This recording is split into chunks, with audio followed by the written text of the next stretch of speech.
ان الحمد للہ نحمده ونستعینه ونستغفره ونعوذ باللہ من شرور انفسنا ومن سیئات اعمالنا من يهده اللہ فلا مضل له ومن يضلل فلا هادی له واشهد ان لا الہ الا اللہ وحدہ لا شریک له واشهد ان محمدا عبده ورسوله اما بعد فان خير الحديث كتاب الله وخير الهدي هدي محمد صلى الله عليه وآله وسلم وشر الامور محدثاتها وكل محدثة بدعة وكل بدعة ضلالة وكل ضلالة في النار.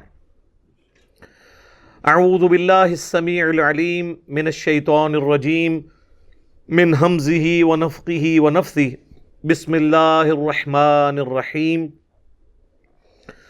رب اشرح لی صدری ویسر لی امری واحلل عقدۃ من لسانی یفقہوا قولی.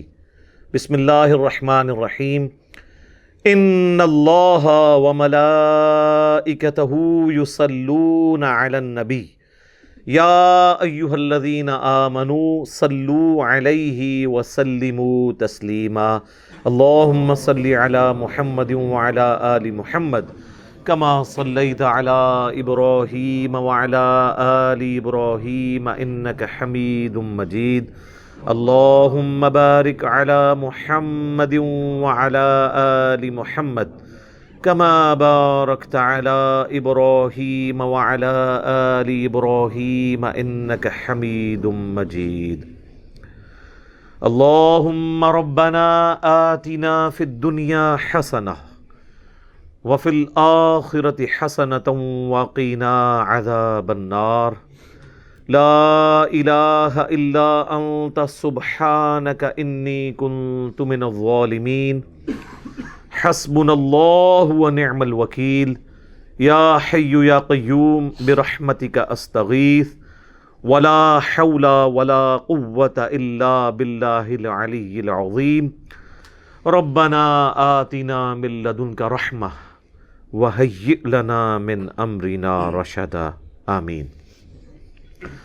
الحمدللہ آج 21 فروری 2021 کو قرآن کلاس نمبر 68 میں ہم انشاءاللہ تعالی سورہ النساء کی آیت نمبر 31 سے انشاءاللہ تعالی سٹارٹ لیں گے. میرے بھائیو، یہ جو سورۃ النساء کی آیت نمبر 31 ہے، یہ قرآن حکیم کی چند اہم ترین آیات میں سے ہے، اور شاید یہ ان آیات میں سے ہے جو ہر شخص کی بنیادی ضرورت ہے. اس لیے میں اس آیت کے اوپر تھوڑی تفصیلی گفتگو کروں گا. اس کے اندر اللہ تعالیٰ نے گناہ کے حوالے سے جو اپنا پوائنٹ آف ویو ہے وہ کھول کر بیان کر دیا ہے کہ میں کن گناہوں کے بارے میں زیادہ سختی فرماؤں گا اور کن کے بارے میں زیادہ سختی نہیں فرماؤں گا.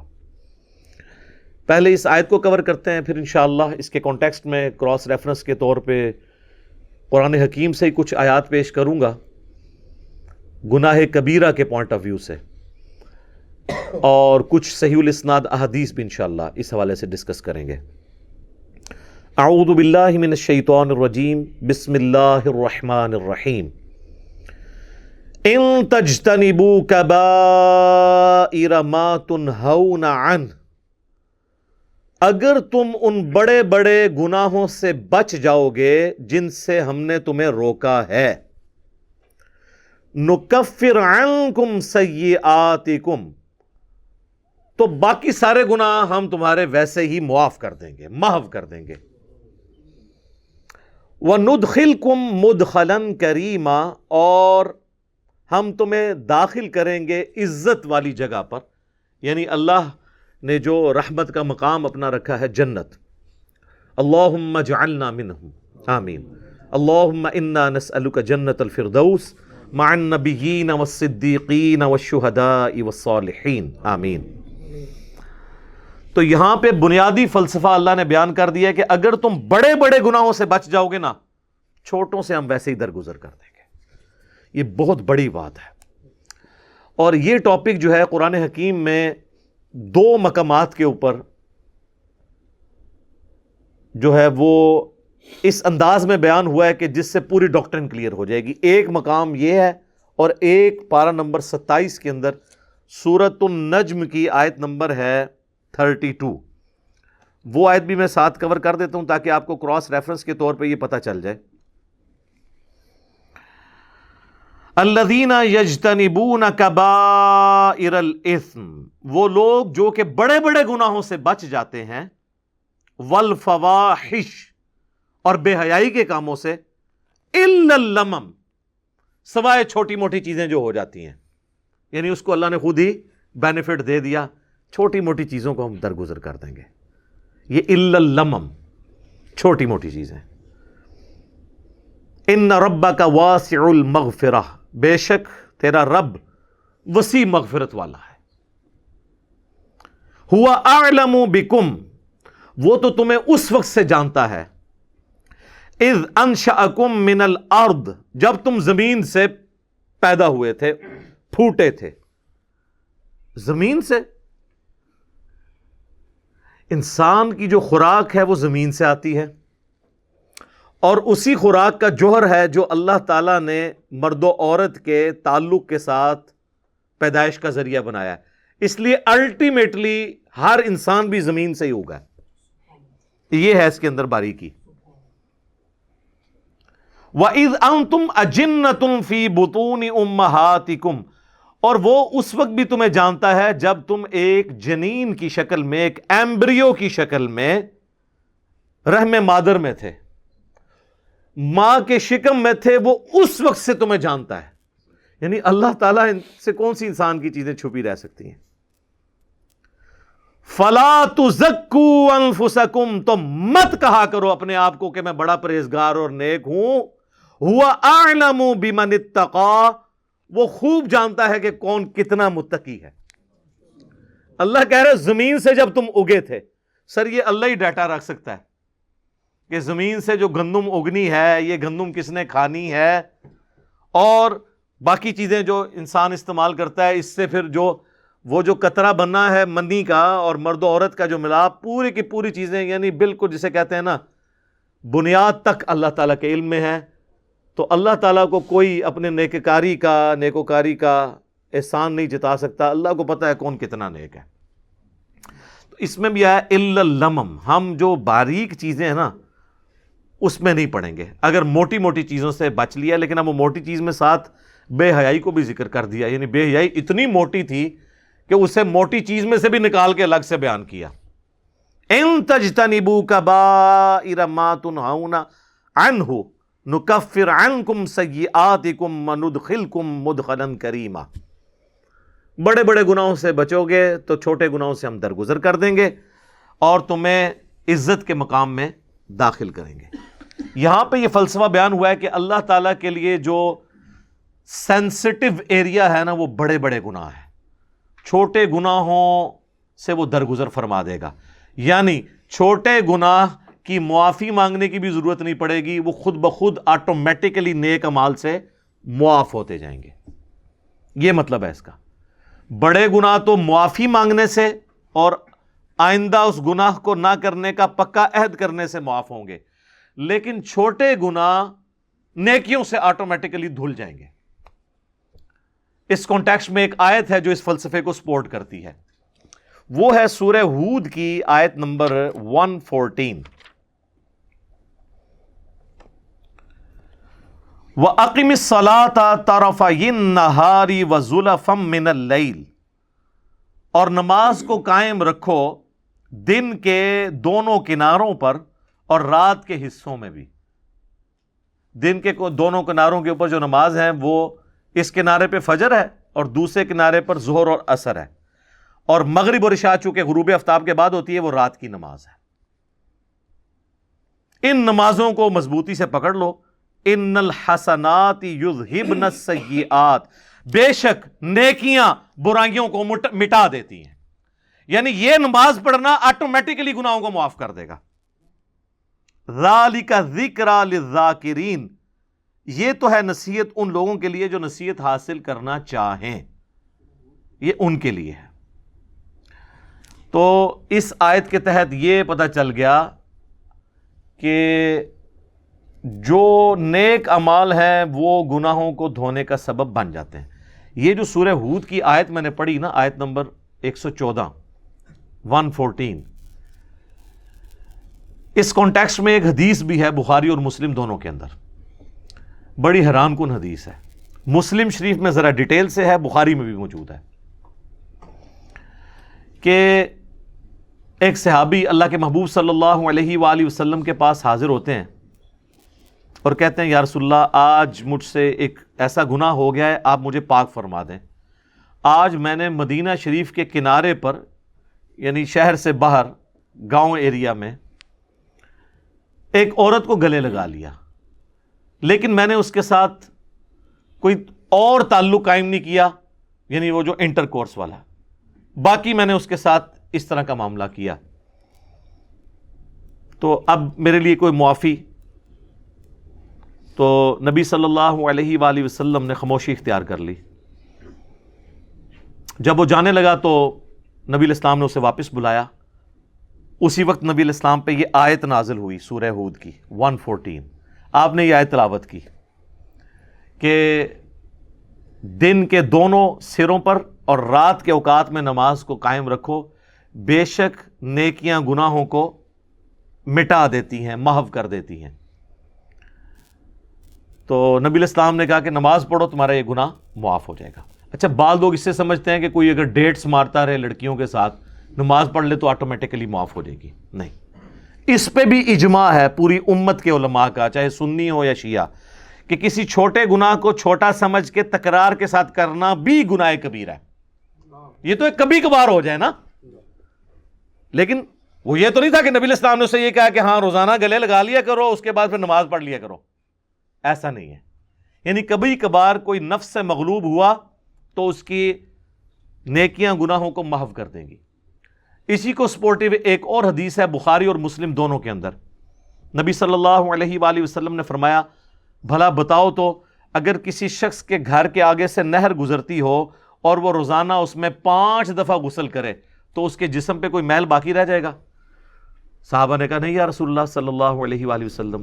تو آپ نے فرمایا کہ پھر 5 نمازوں کی مثال بھی ایسی ہی ہے کہ اس کے جسم سے گناہ سارے دھل جائیں گے، لیکن چھوٹے گناہ، بڑے گناہ نہیں معاف ہوں گے۔ بڑے گناہ صرف توبہ سے معاف ہوتے ہیں اور آئندہ گناہ نہ کرنے کا پکا عہد کرنا۔ چھوٹے گناہ آٹومیٹکلی نیکیوں سے معاف ہو جاتے ہیں، اور بڑے گناہ جب معاف ہوتے ہیں وہ سورۃ الفرقان کی آیت نمبر 70 ہے، 70 نمبر، کہ اگر کوئی بڑے بڑے گناہوں سے توبہ کر لے،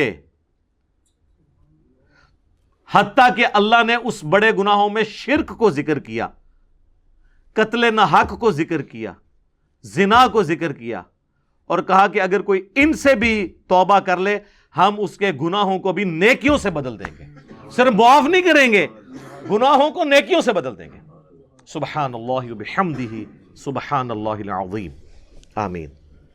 تو بڑے بڑے گناہوں سے اگر توبہ کر لی جائے تو وہ اتنی بڑی نیکیاں بن جائیں گی، لیکن وہ توبہ پاکستانی توبہ نہیں ہوگی، وہ پکی والی توبہ ہوگی۔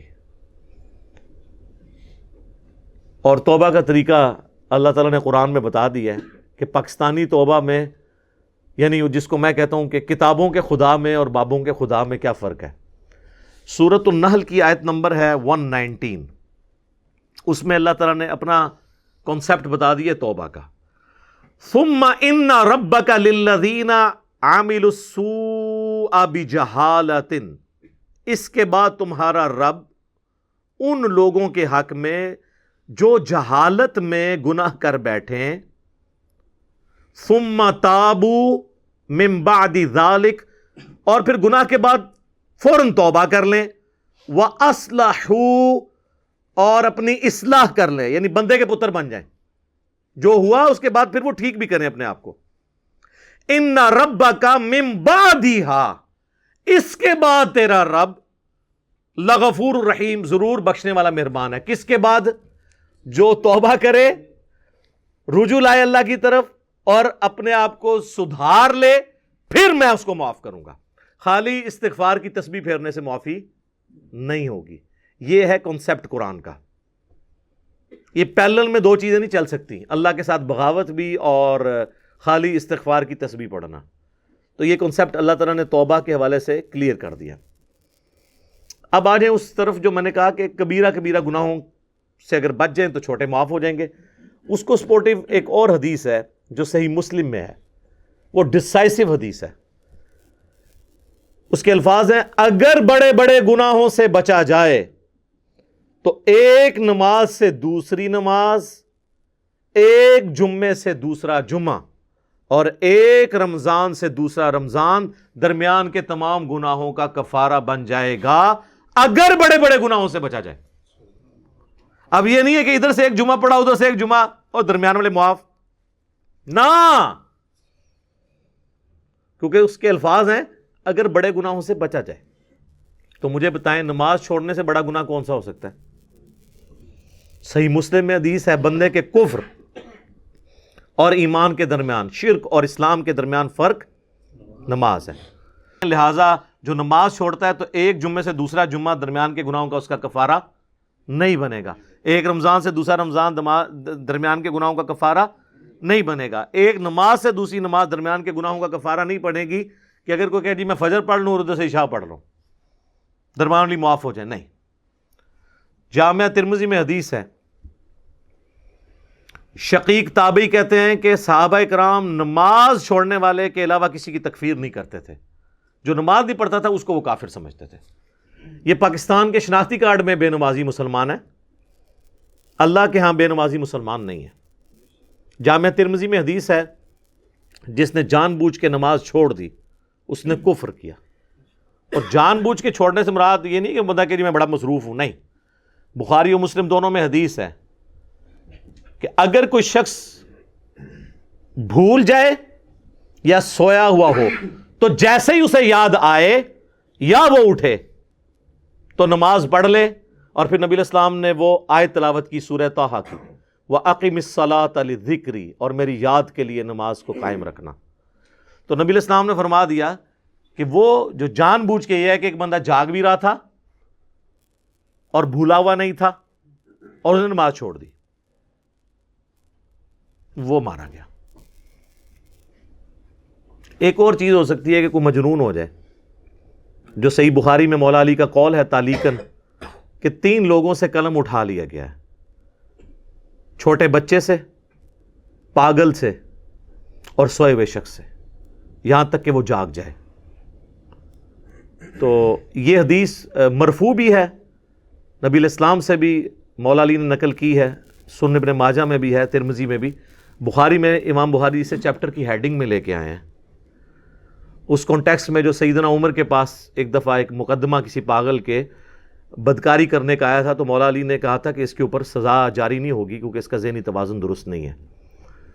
تو پاگل کوئی ہو گیا ہے، سویا ہوا ہے، بھول گیا ہے تو پھر معاملہ الگ ہے، ورنہ آپ نے نماز پڑھنی ہے۔ اور نماز چھوڑنے کی معافی جو ہے وہ نیک اعمال سے نہیں ہوگی کیونکہ یہ تو فرض ہے، اسی طریقے سے باقی جو فرائض ہیں۔ تو یہ گناہ کبیرہ کے حوالے سے کنسیپٹ کلیئر ہو گیا۔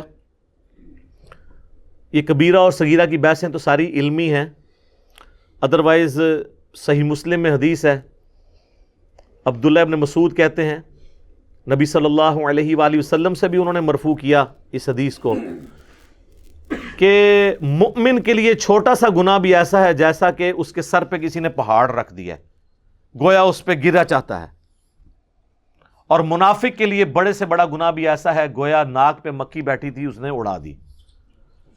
تو وہ اس کو سینسٹیو ہی نہیں ہوگا اس معاملے میں، جس کو ہم پنجابی میں کہتے ہیں کہ عقل نہ ہوئے تے موجیں ہی موجاں، عقل ہوئے تے سوچیں ہی سوچاں۔ جس کو عقل نہیں ہے تو وہ موج ہی مارے گا نا، وہ تو کپڑے بھی اتار کے پھیرے گا تو وہ ریلیکس کرے گا، لیکن کوئی عقل مند آدمی تو اپنے کپڑے اتار کے نہیں پھیر سکتا۔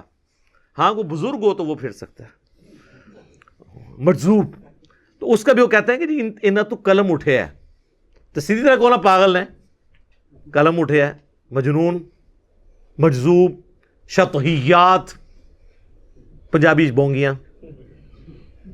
تو آپ دیکھ لیں کتنے ننگے پیر ہیں ہمارے, کتنے پرائم منسٹر ہیں جو وہ ان ننگے پیروں کے پاس جا کے بیٹھتے تھے اور جا کے ان سے تھاپڑے مرواتے تھے. ان سارے پیروں کو کہنا پاکستان کا قرضہ اتار دینا, بجلی پوری کر دیں. پرائم منسٹر تو ظاہر ہے جڑی جماعتاں ہونے چاہیے بننا ہے نا کسی نے, ٹھیک ہے نا. تو یہ ساری کہانیاں ہیں اور یہ سارے ان کے پاس پہنچے ہوتے ہیں. یہ ہماری یعنی قوم کی ایز اے قوم جہالت ہے. تو اللہ تعالیٰ نے گناہ کبیرہ کے حوالے سے بتا دیا. اب آخر میں اگر میں لسٹ کا ذکر کروں, یہ ایک تلخ چیز تھی جو میں نے اس آیت کے کانٹیکسٹ میں آخر میں رکھی ہے کہ یہ ہماری بدقسمتی کہہ لیں کہ اکثر گناہ جو ہمیں معلوم ہیں وہ سب کے سب کبیرہ گناہ ہی ہیں, ان میں کوئی گناہ چھوٹا گناہ نہیں ہے.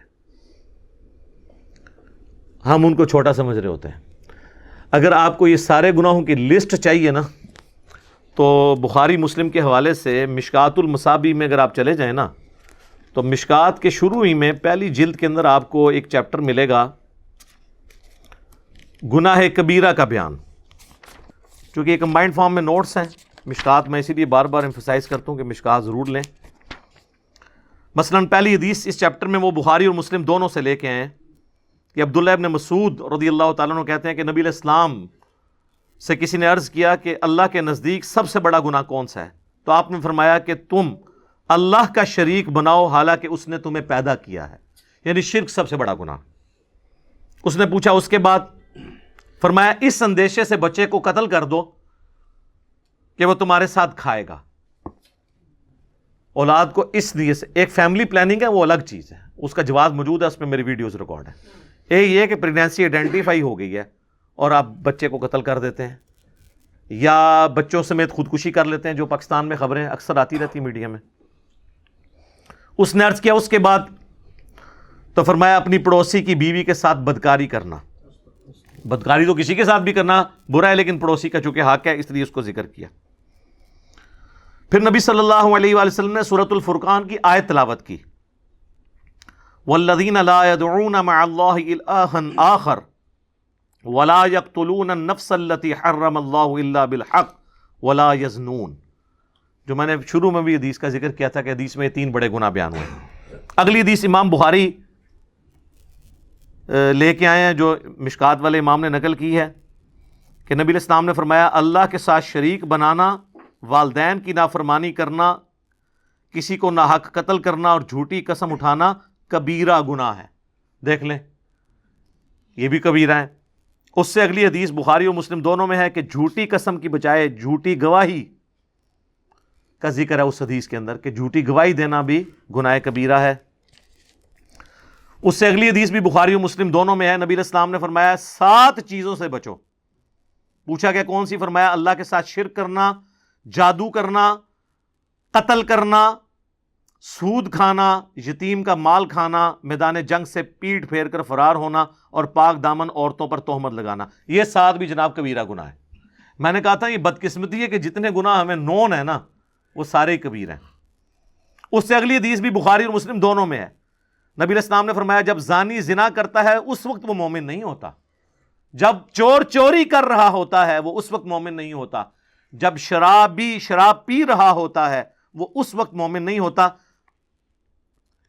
اور جب وہ یہ کام کر چکتا ہے تو یعنی ایمان اس کے میں سے نکل جاتا ہے, اس کے بعد اس کے اندر ایمان دوبارہ لوٹتا ہے, اور خیانت کرنے والا خائن اس وقت مومن نہیں ہوتا. اور پھر آخر میں الفاظ ہیں پس تم بچ جاؤ, پس تم بچ جاؤ, 2 دفعہ نبی علیہ السلام نے فرمایا. تو آگے بخاری مسلم دونوں میں حدیث ہے منافق کی 3 نشانیاں ہیں, جب بات کرے تو جھوٹ بولے, وعدہ کرے تو خلاف ورزی کرے, اور جب امانت رکھی جائے خیانت کرے. لو جی پوری قوم کے اوپر فٹ ہو رہی ہے. اور مسلم میں تو آگے الفاظ ہیں اگرچہ وہ روزہ رکھے, نماز پڑھے اور مسلمان ہونے کا دعویٰ بھی کرے تب بھی وہ منافق ہے. یعنی عملاً منافق ہے, اعتقاداً نہیں, اعتقاداً تو مسلمان ہے لیکن عملاً منافق ہے. اور ایک اور حدیث ہے بخاری اور مسلم کی, اس میں 4 چیزوں کا ذکر ہے. نبی علیہ السلام فرمایا جو 4 خصلتیں جس میں ہوں گی وہ پکا منافق ہے, اور جس میں ایک ہوئی وہ بھی نفاق کی ایک شاخ کے اوپر ہے, یہاں تک کہ اس عمل کو چھوڑ دے. نمبر 1 امانت رکھی ہے تو خیانت کرے، نمبر 2 بات کرے تو جھوٹ بولے، نمبر 3 عہد کرے تو توڑ دے، اور جب جھگڑا ہو تو گالی گلوچ پر اتر آئے۔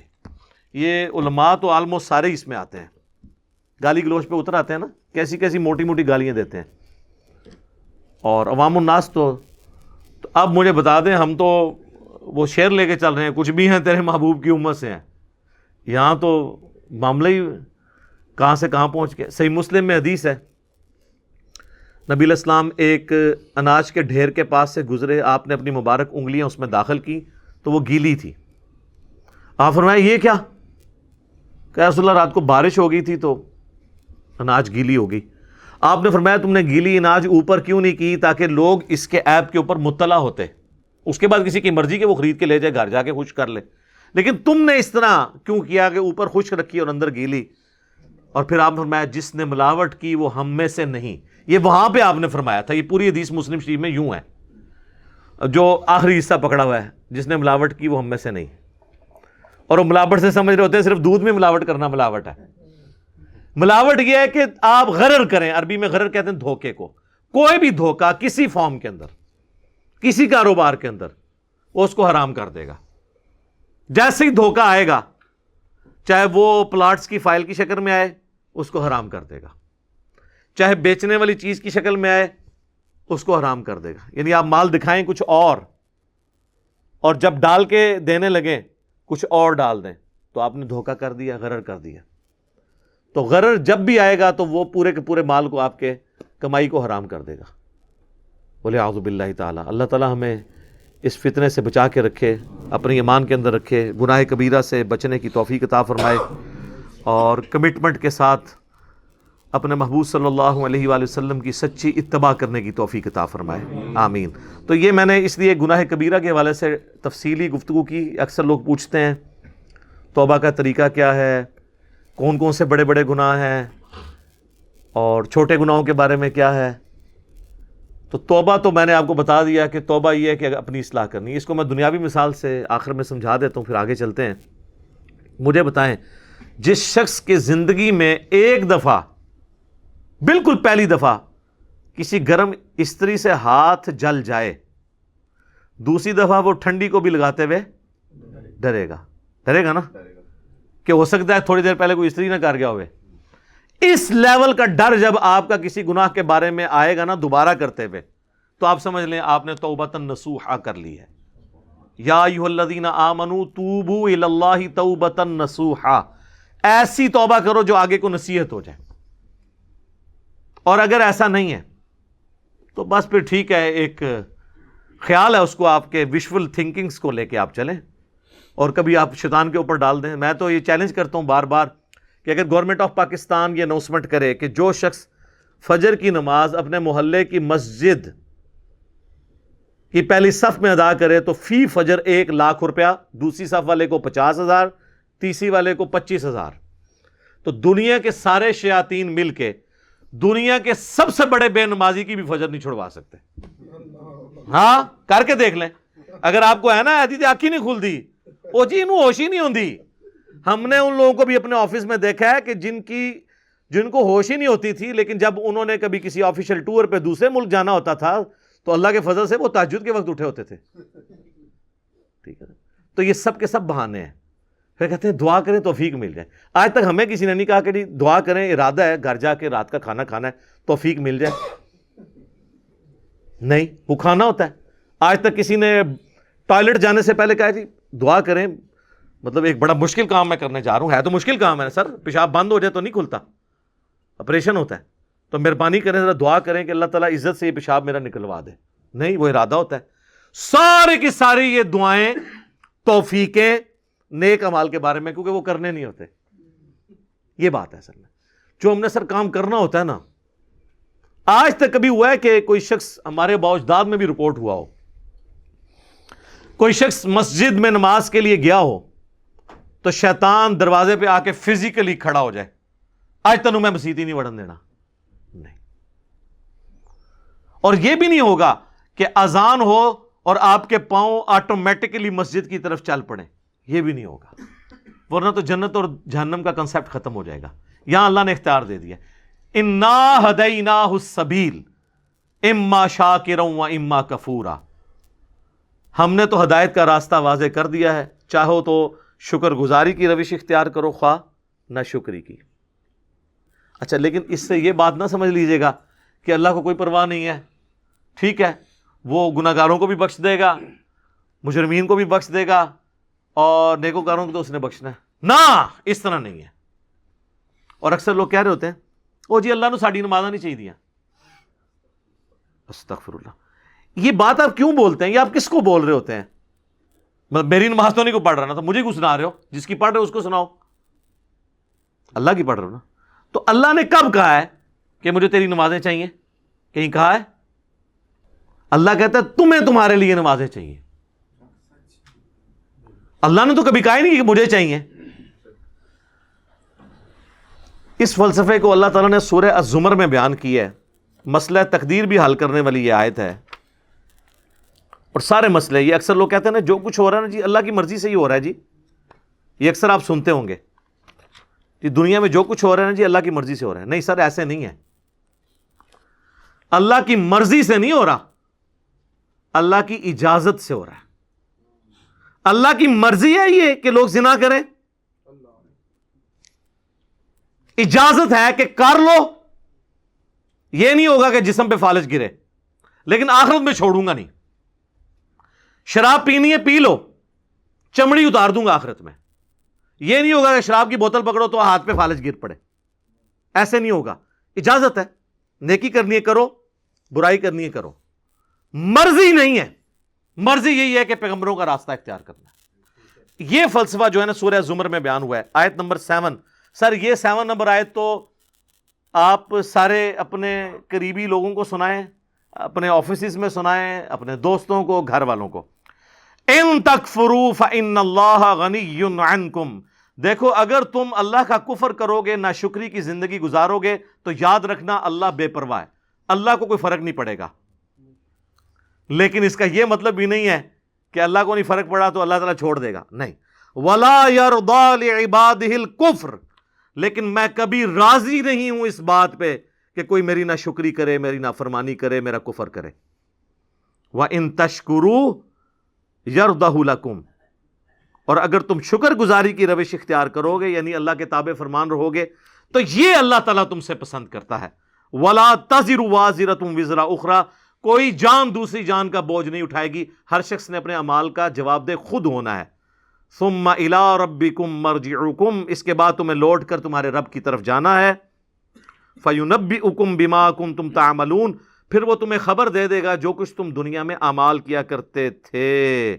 انہ علیم بذات الصدور، بے شک وہ تو سینوں کے چھپے ہوئے رازوں کو بھی جاننے والا ہے۔ اللہ اکبر، یار اللہ سے کون بھاگ سکتا ہے؟ میرے بھائی آپ اپنی داڑھیوں سے، پگڑیوں سے، نمازوں سے، تسبیحوں سے دنیا کو دھوکہ دے سکتے ہیں، قانون کو چکمہ دے سکتے ہیں، اللہ سے بھاگ کے کہاں جائیں گے؟ اللہ تو اتنا باریک بین ہے کہ جن لوگوں کی نماز، حج، زکوٰۃ بھی لکھے ہوں گے نا قیامت والے دن، فرشتوں نے نیکیوں کے ڈھیر لگائے ہوں گے، اللہ 0 سے ملٹیپلائی کر دے گا۔ اللہ سے بڑا ڈر لگتا ہے سر، اللہ بڑا ڈاٹا جائے۔ ہاں اللہ والے بن جاؤ تو اللہ سے زیادہ کوئی شفیق نہیں ہے، لیکن اللہ کے نافرمان ہیں تو سر اللہ بڑا ڈاٹا جائے۔ مسلم شریف میں حدیث ہے سب سے بڑی 3 نیکیاں کون سی ہو سکتی ہیں؟ تینوں نیکیوں کے بارے میں نبی علیہ السلام نے کہا کہ یہ کرنے والا بھی جہنم میں چلا جائے گا۔ نمبر 1 آپ نے فرمایا قیامت والے دن اللہ تعالیٰ ایک شہید کو اٹھائے گا اور پوچھے گا میں نے تجھے اتنا کچھ دیا، اچھی صحت دی، تو نے میرے لیے کیا کیا؟ وہ کہے گا یا اللہ جان سے قیمتی کون سی چیز تھی تیرے لیے دے دی۔ تو اللہ تعالیٰ فرمائے گا تو نے جان اس لیے دی کہ لوگ تجھے بہادر کہیں، تو دنیا نے تیری بڑی تعریف کی، تو دنیا سے اپنا اجر لے چکا ہے، میرے ہاں کوئی اجر نہیں، اوندھا منہ کر کے جہنم میں۔ فرشتوں نے اسے شہید لکھا ہوا ہے، اللہ نے کہا نہ، آپ اپنی نیکیوں سے فرشتوں کو بھی دھوکہ دے سکتے ہیں۔ فرشتے تو ظاہری مال کو لکھیں گے، ہاں جی یہ ہے، تو یہ حساب کتاب تو بس اس خانہ پوری ہے، اصل میں تو اللہ تعالیٰ خود حساب کرنے والا ہے۔ اللہم حاسبنی حسابا یسیرا، آمین۔ پھر اللہ تعالیٰ ایک سخی کو بلائے گا کہ اتنا مال دیا تھا تو نے کیا کیا؟ وہ کہے گا یا اللہ جو بھی مجھے جگہ ملتی تھی نا کہ یہاں پہ تو نے خرچ کرنے کا کہا ہے، میں نے کوئی جگہ نہیں چھوڑی کہ وہاں پہ خرچ نہ کیا ہو. اللہ تعالیٰ فرمائے گا تو نے اس لیے خرچ کیا کہ لوگ تیری تعریف کریں کہ یہ بڑا سخی ہے، تو دنیا میں تیری بڑی تعریف ہوتی تھی، میرے ہاں تیرے لیے کوئی اجر نہیں ہے، اوندا منہ کر کے جہنم میں. پھر قرآن کے قاری کو بلایا جائے گا. اللہ تعالیٰ کہے گا میں نے تجھے قرآن دیا تھا، تو نے میرے لیے کیا کیا؟ کہے گا یا اللہ میں نے اتنے لوگوں کو قرآن سکھایا، قرآن کی تعلیم دی. اللہ نے فرمایا یہ اس لیے کہ لوگ تجھے قاری کہیں، تو دنیا میں تیری بڑی تعریف ہوئی. تیرے نام سے پہلے بھی 8 دمیں ہوتی تھی، بعد میں بھی 10 دمیں لگتی تھی. یہ میں اس کی تشریح کر رہا ہوں. پھر لوگ کہتے ہیں نہیں دیسی تو لکھے ہی نہیں سی ہوا، دیسی اتنا کوئی نہیں لکھا ہوتا، وہ آپ کڑنا ہوتا ہے بچوں، کیونکہ قرآن پرانا نہیں ہوتا. قرآن اگر نبی اسلام کے زمانے میں بات ہو رہی ہے نا سورۃ الانفال میں کہ اپنے جو گھوڑے ہیں وہ جہاد کے لیے تیار رکھو، تو آج گھوڑوں کو ہم میزائل میں اور ایئر کرافٹس کی فارم میں اس کو ترجمے اور تشریح میں بیان کریں گے. ہمیں یہ کوئی گلا نہیں کرے گا یہ قرآن میں گھوڑے لکھیا سی تسی یہ کیوں بیان کیتا ہے. تو تسی کھوتے نہ بنو، اپنی عقل بھی استعمال کرو، وہ تو ڈاکٹرن ہوتی ہے. اللہ تعالیٰ اس کو اوندا منہ کر کے جہنم میں پھینکے گا. سر ان 3 بڑی نیکیوں سے بڑی کو نیکی کسی کو پتا تو مجھے بتا دے. شہادت سے بڑی کوئی نیکی نہیں ہے. سب سے قیمتی چیز اللہ کو دے دینا، جان. اللہ کی راہ میں مال لوٹانا. قرآن میں نماز کے ساتھ آلموسٹ ہر جگہ انفاق فی سبیل اللہ کا حکم آیا. اور تیسرا قرآن کی تعلیم، وہ تو سر بخاری میں حدیث ہے تم میں سب سے بہتر وہ جو قرآن سیکھے اور سکھائے. ان 3 نیکیوں سے بڑی کو نیکی پاسبل نہیں ہے، لیکن 0 سے ملٹیپلائی، کیونکہ اللہ کے لیے نہیں کی. مسند احمد میں حدیث ہے جس نے دکھلاوے کے لیے روزہ رکھا اس نے شرک کیا، جس نے دکھلاوے کے لیے نماز پڑھی اس نے شرک کیا، اور جس نے دکھلاوے کے لیے صدقہ کیا اس نے شرک کیا. کی نیکی ہو گیا شرک. یہ کیا بات ہوئی؟ نماز کیسے شرک ہو گئی؟ نماز تو اللہ کی ہوتی ہے، پڑھی بھی اللہ کے لیے لیکن دکھانے کے لیے کسی کو. ہمارے ایک ایکس پریزیڈنٹ تھے نا، مجھے ان کی پالیسی سے تو بہت اختلاف ہے، جنرل ضیاء الحق، لیکن ایک مذہبی آدمی تھے.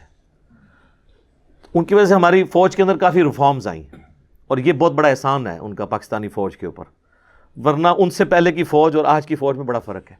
اب آپ کو مذہب کا رنگ غالب نظر آئے گا ہماری فوج کے اندر. اور جب فوج سے لوگ ریٹائر ہوتے ہیں تو میں تو سب سے زیادہ باقی اداروں کی نسبت ان لوگوں کو دیکھا ہے کہ پریکٹسنگ مسلمان ہیں، کیونکہ موت کو بڑا قریب سے دیکھ لیتے ہیں نا، تو بڑے بڑے لوگوں کی عقل ٹھکانے ہو جاتی ہے جب اپنے ساتھ آپ شہداء کی لاشیں اٹھاتے ہیں بارڈرز کے اوپر.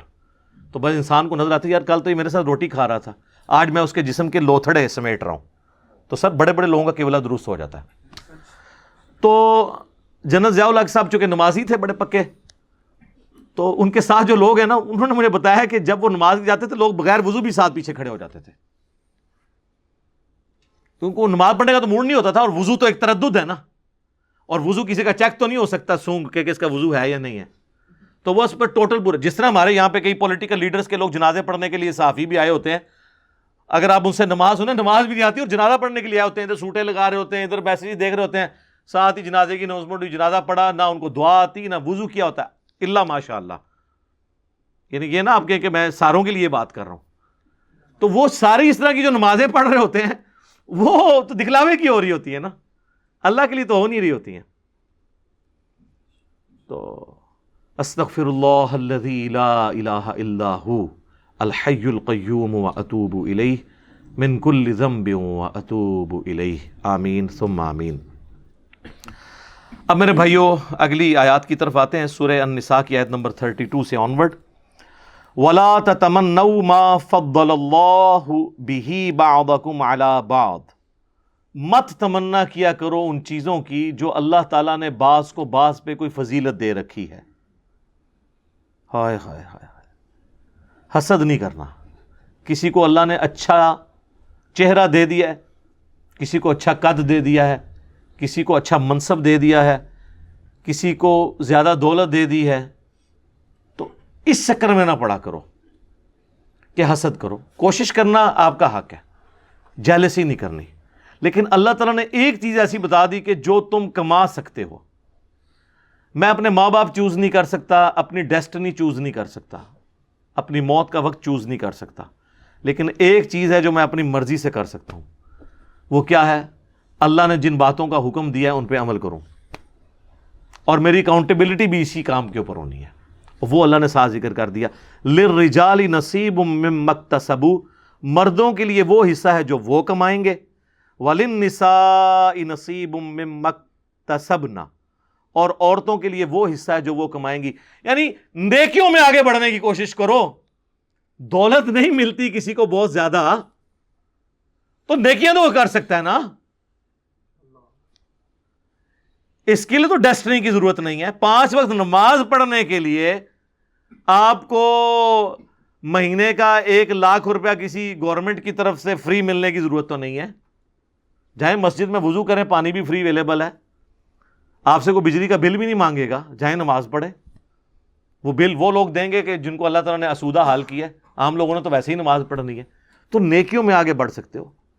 کسی کے ساتھ خوش اخلاقی سے بات کرنا، راستے سے تکلیف دہ چیز کو دور کر دینا، اس کے لیے کوئی زیادہ ایفرٹ پٹ کرنے کی ضرورت ہے، یا اچھی شکل ہونے کی ضرورت ہے، یا اچھا سٹیٹس ہونے کی ضرورت ہے.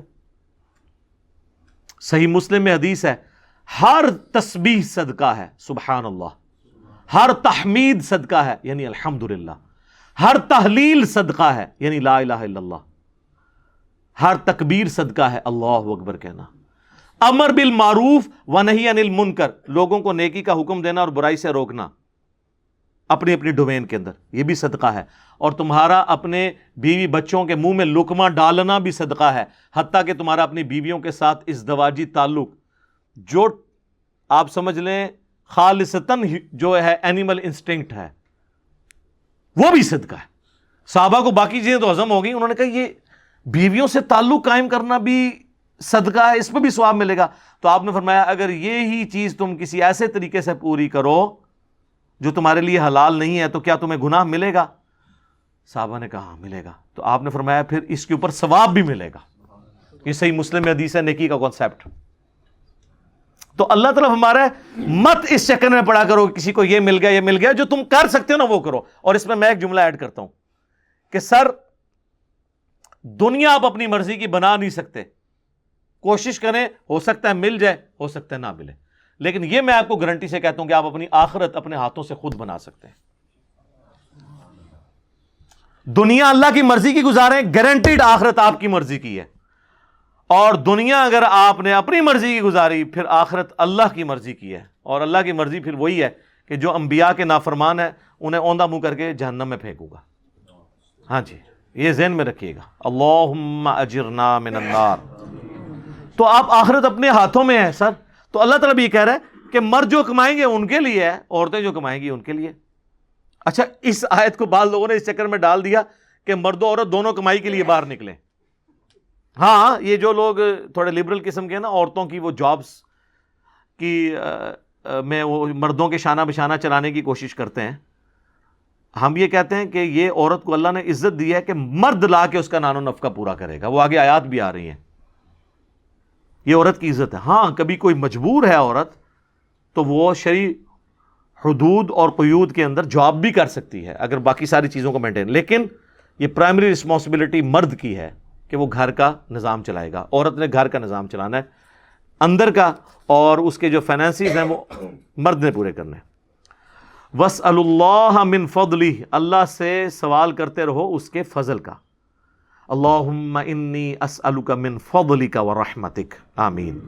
ان اللہ کان بکل شیء علیما، بے شک اللہ تعالی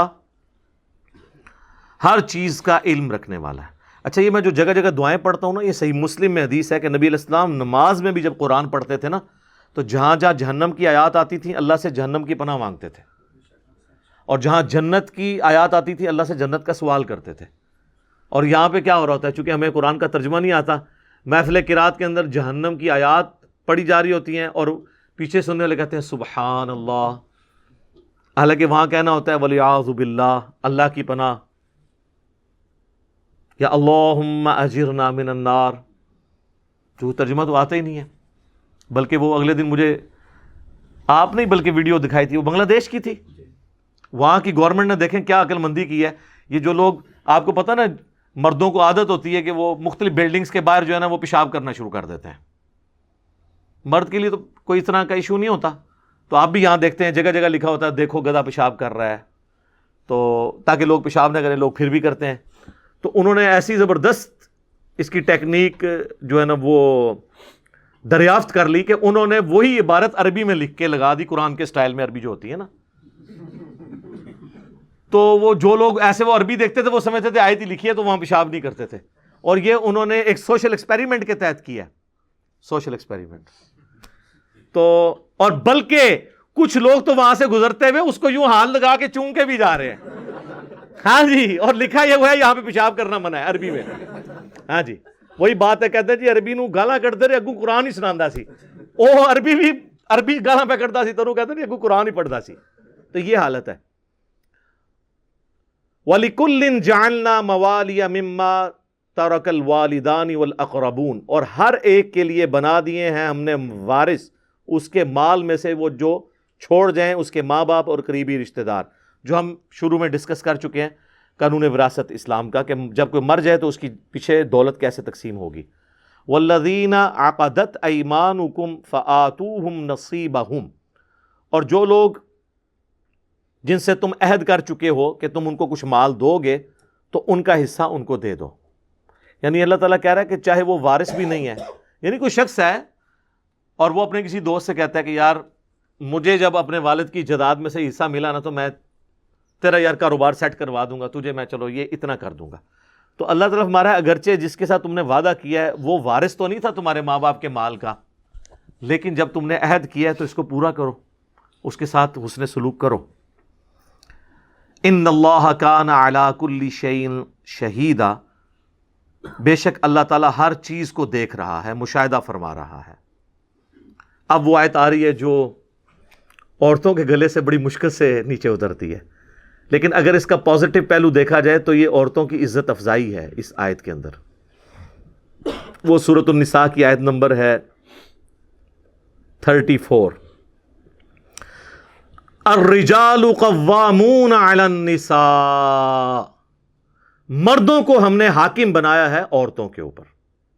حاکم کا یہ مطلب نہیں ہے کہ وہ غلام ہے، یعنی مرد اور عورت مل کر ایک خاندانی ادارے کو وجود دیتے ہیں اور اس ادارے کا سربراہ مرد ہے. سر کسی بھی ادارے کا ایک ہی سربراہ ہو سکتا ہے، دو تو ہو ہی نہیں سکتے. وہ تو اللہ تعالیٰ نے سورہ بنی اسرائیل میں فرمایا کہ اگر اللہ کے، سورہ انبیاء میں، اگر اللہ کے ساتھ کوئی اور الہ ہوتا تو زمین و آسمان میں فساد برپا ہو جاتا. ایک وقت میں ایک ہی جو ہے نا وہ مینیجر ہو سکتا ہے. ہاں ڈپٹی مینیجر آپ جتنے مرضی رکھ لیں، جو جی ایم ہے یا مینیجر ہے وہ ایک ہی ہوگا جو پورا اس کو دیکھ کے چل رہا ہوگا. اس اعتبار سے مرد عورتوں پر حاکم ہے. ہیومن ڈگنیٹی میں دونوں برابر ہیں، بلکہ اسلام میں تو بعض اوقات ہیومن ڈگنیٹی میں عورتیں آگے بڑھ جاتی ہیں. صحیح بخاری اور مسلم دونوں میں حدیث ہے، ایک شخص نے عرض کیا اللہ کے محبوب صلی اللہ علیہ وآلہ وسلم، مجھ پہ سب سے زیادہ حق اس دنیا میں میرے قریبی رشتہ داروں میں سے کس کا ہے؟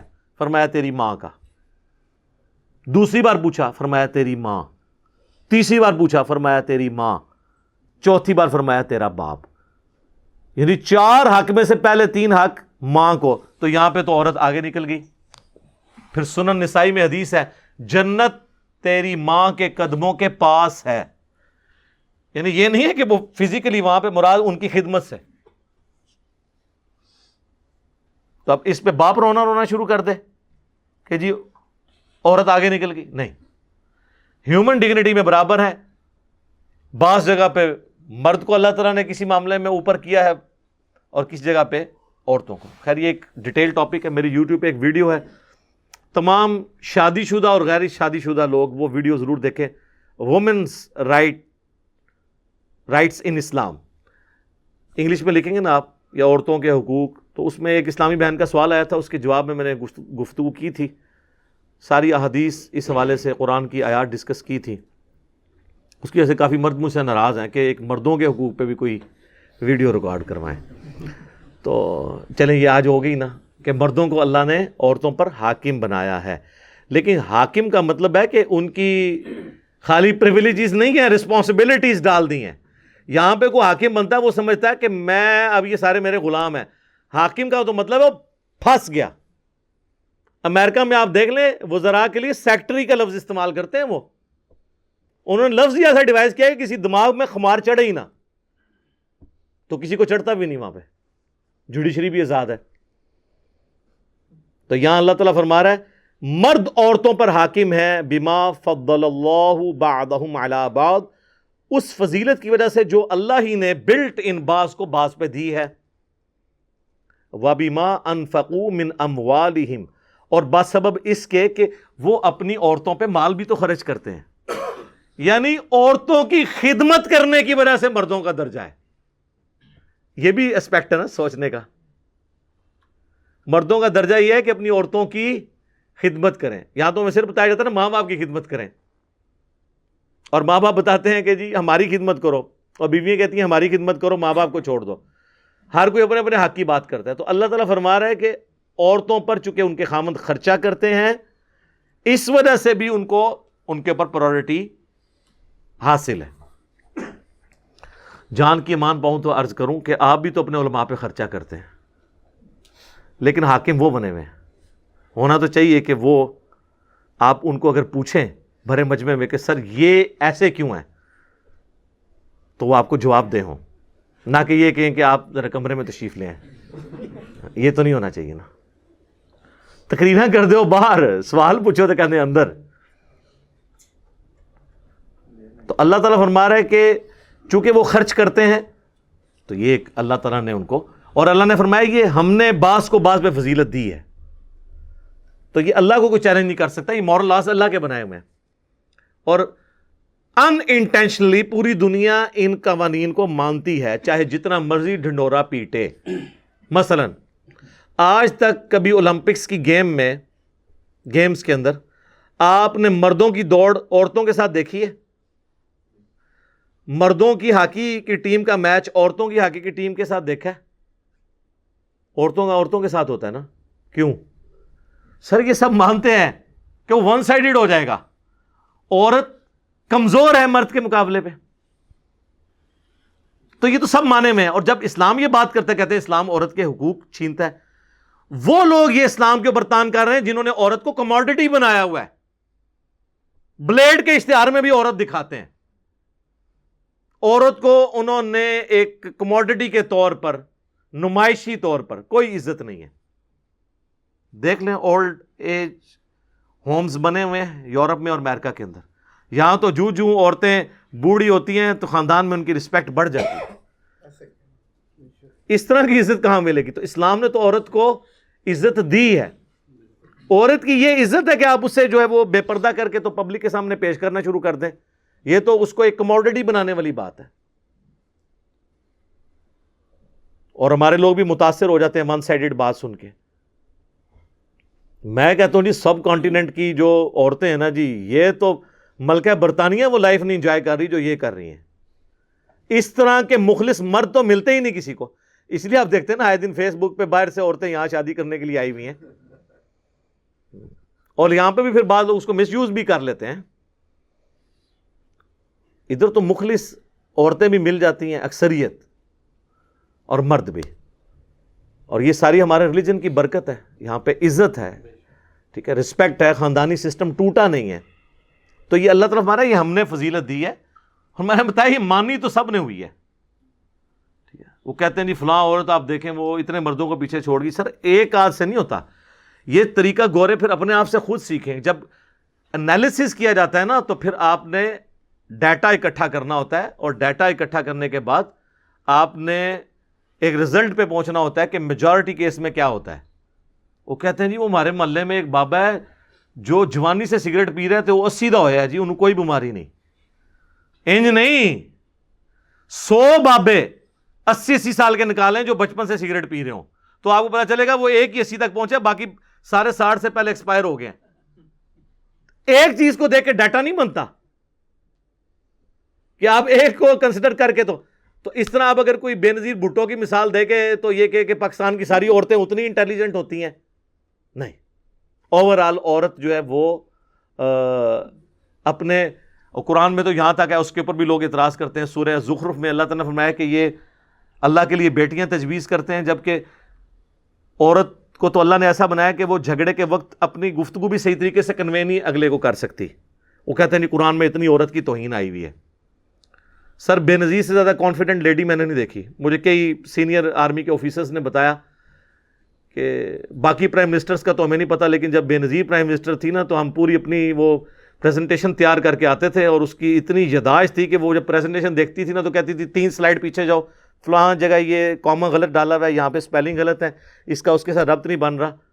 اور کہتے ہیں باقی وزیر اعظم کا یہ حال تھا کہ وہ شربت پی کے اور چائے پی کے اٹھ کے چلے جاتے تھے، ان کو پتہ بھی نہیں چلتا تھا.